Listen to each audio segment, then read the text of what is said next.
Good evening. Just want to share with you a few videos I've put on. Basically, I was up in Oxford a couple of weeks ago, about a week and a half ago now.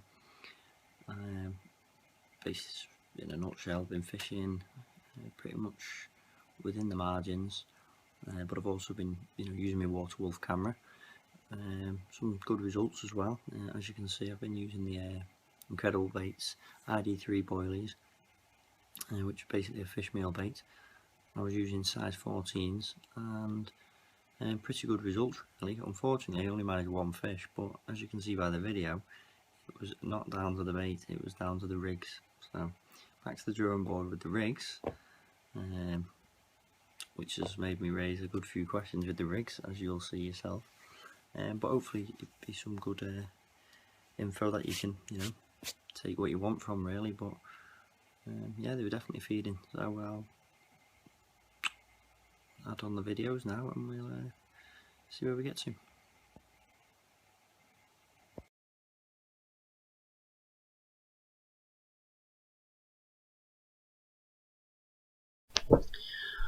Okay, so the bait is actually right in front of you, just behind a little bit of weed. You'll soon see the fish coming over now. See the camera rock. Takes the bait and spits it out somehow,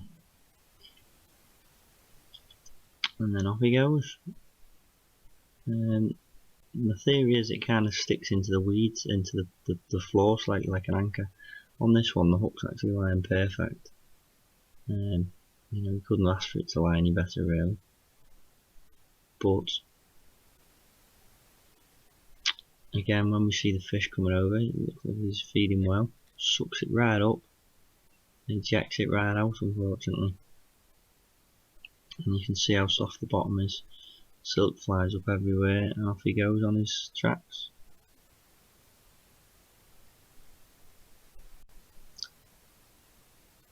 Again, boilies in the middle. I think what can happen is if you pull the line back too much slightly on a soft bottom like this, the actual hook works as an anchor, and it actually anchors into the bottom of the lake bed, into the silt.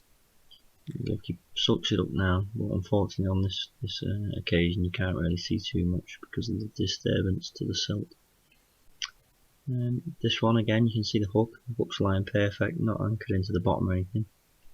Fish sucks it up, and on this occasion, he must have been so close to being hooked on this one, because where he's ejected the rig, you can't even see the rig anymore because he's actually ejected it off the right hand side of the screen.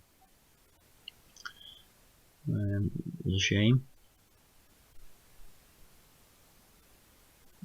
And what you do get is, when you're satisfied your rods, that bed hasn't even moved and you haven't had any indication.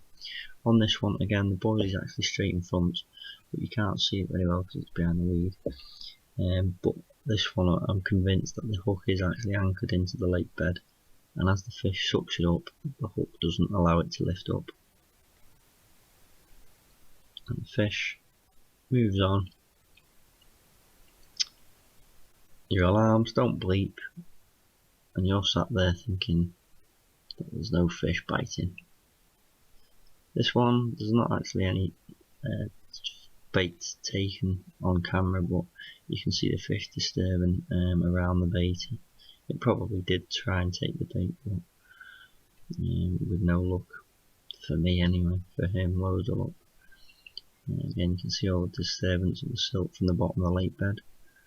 They're still in the area feeding well, but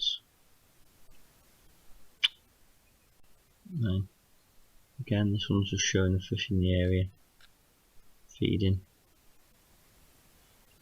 but not getting hooked, unfortunately for me.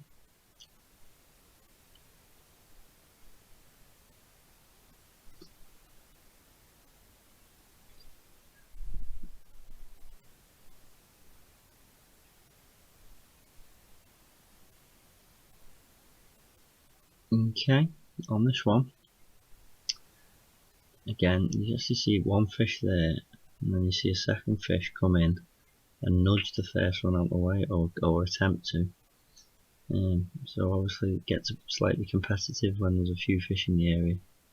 And what I have found is in lakes with more fish, I've mentioned by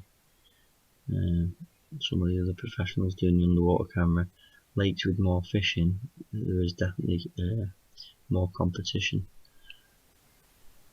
when the fewer fish are in the area.